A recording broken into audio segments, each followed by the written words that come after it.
Well, Sam first came to me about the movie and said, I've got this sort of reality TV / horror thing, and I thought, that sounds pretty cool. And I always love working with Sam. I'm always excited to work with Sam. He's such a great director, and we've been working together now for probably, getting on for 10 years, maybe more. To be honest with you, I can't remember, but I was real pumped about the project, and as he opened it up to me and I learnt more about it, I found it really interesting. Plus for me, it was the first time that another director had been involved, with Jessica being involved in everything. So it was really exciting to have an idea of like, oh wow, this is going to be like a true collaboration. So musically, I just was excited to get working on it and just do the best that I could possibly do with it, really. The idea of the Lonely Hearts, the reality TV show that was kind of mixed with this horror element was really interesting, because I knew there was going to be a challenge involved, because it was like, this is not a black and white movie. This isn't like, and what I mean by that is it's not like, okay, this is a straight horror film and people are going to turn up, they're going to die, you know what's coming, you know what's going to happen. The way it was done, in the style of like docudrama, reality TV show, and then the killing, was so fresh and different. The score had to reflect that. So for me it was really cool, because I had to kind of knock up these sort of charty, poppy, dancey kind of reality TV. It was like Love Island meets Psycho. So I had to provide the Love Island element, and thankfully, like a long time ago, I used to mix up a lot of dance tracks. I was really interested in being a dance DJ. So I was like, oh, okay, this is cool, because I can actually use some of these skills and things that I learned. So I put these tracks together and kind of peppered them around the appropriate scenes. And it was fun just to kind of meet that duality of like, okay, we're doing a horror movie, but this is going to be different. This is going to be, this is not a horror part. This is not a horror part. This is a horror part. This could be a horror part, I'm not too sure. So you'll need to kind of suggest otherwise. So, like stuff with the sex scenes. The sex scenes for me were not very sexy, and I don't think they were supposed to be. And it was kind of that element of, okay, things are starting to go off the rails now, and things could, start getting dark. So obviously you're doing a sex scene, there's many ways you can play it. You could either do, very sexy music, or you could do very, affectionate sounding stuff. But I wanted to do something that was totally different, that really was just put there purely for you to go, okay, I'm watching a sex scene, there's attractive females and things are happening. Should I be turned on? I don't think I should be turned on. And the music will say, no way, you're not meant to be turned on at all. So, and that was really where the idea of like the sort of almost tribal, guttural chants and moans came from. Because it's almost like these people are being very animalistic and they're being very primal, and bad things could happen. And when people get in a situation where they've had drink or drugs or whatever, and sex is involved, and then there's a threesome, people can get very selfish and very nasty. It's like these people no longer are human. It's like they've become animals. They're there to do exactly what we think they're going to do. They're just pieces of meat, and feelings can get hurt. And like the character of Freddie was so wonderfully played. So when I was watching it, I was like, well, this is a guy who's just out for himself, as far as what you're led to believe up until that point. So for me it was really interesting. And with the musical element, I just recorded my own vocals on a laptop microphone, because I wanted lo-fi. And I mean, you can spend hours and hours and plugins and whatever on getting like lo-fi sounds, but at the end of the day, the easiest way to do it is just to record it on something that's of lesser quality. So I added all these sort of that kind of like that weird kind of like tribal vocal.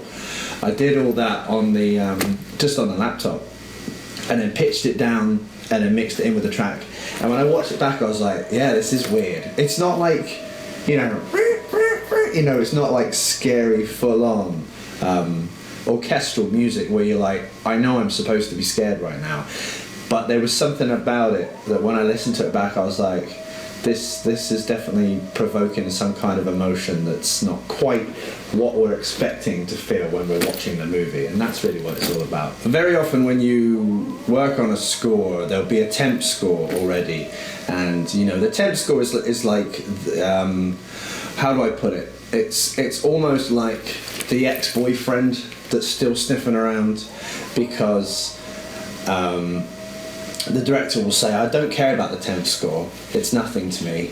But really, you know deep down that they've edited the movie with that temp score, and really they want to hear the temp score, because that's their first moment of, wow, this is what it looks like with music. So when someone else comes in and has to replace all these cues and all these things, you know, you might not have the same idea as them. So you might go for something completely different, but then it's like, yeah, I really want you, but I'm really looking at the temp score. So it is like the kind of attractive ex-boyfriend who's still kind of in the area, and you have to kind of be like, well, I think you can appreciate this more, because with this we have this, and this we have that. So it's very tricky. So you're kind of, you know, with the cards stacked against you.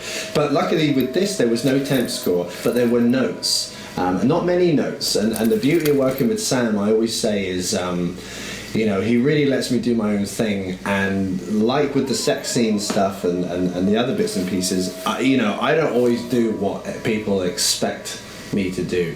Like I try and do something crazy and something different.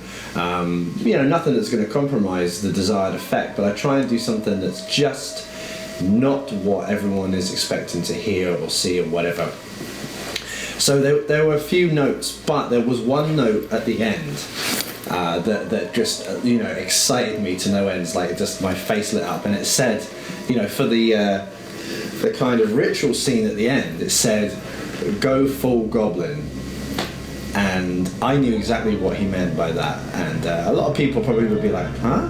But obviously Goblin is the Italian, you know, the Italian band. Obviously they were a prog rock band, and Dario Argento kind of commissioned them to do a lot of the music for all the Giallo, the Italian horror films and that. And obviously they did the soundtrack for Dawn of the Dead, the original George Romero. So they have this crazy way, the way they do the music. So with the ritual scene, it was mainly based around tribal drums and guttural screams, and it was all made to sound very lo-fi.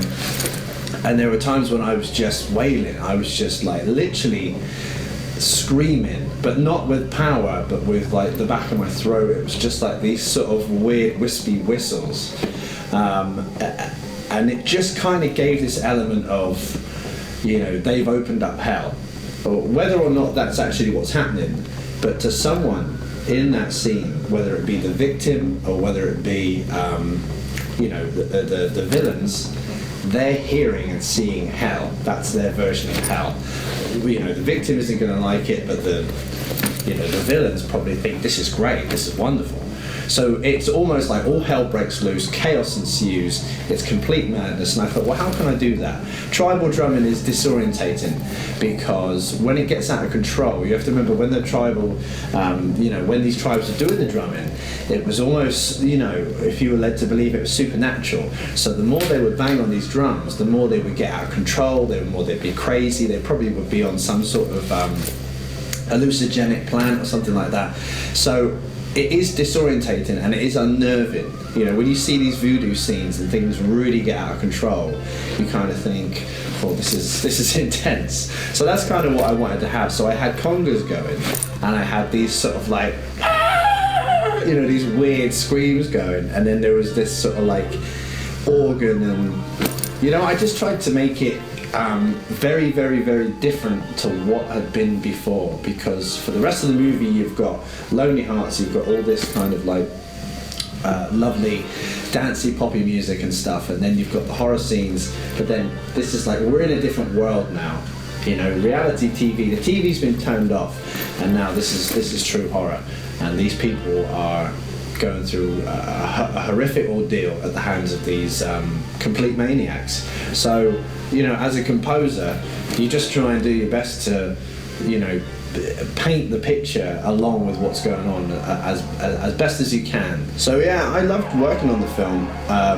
I thought it was a great film, and I had a great time putting the music together, and I just hope that it works for the film and that the audience can see what we were trying to do, and obviously hope that Sam's happy, and you know, I'll be ready to work with Sam anytime because I just love his stuff. And you know, he really is an auteur, and you don't get a lot of chances in life to work with auteurs, because you know, everyone's making movies, everyone's doing things, but every now and again in your career somebody comes in and walks by or whatever, and you go, you're not like the others, and it's always a pleasure to work with people like that.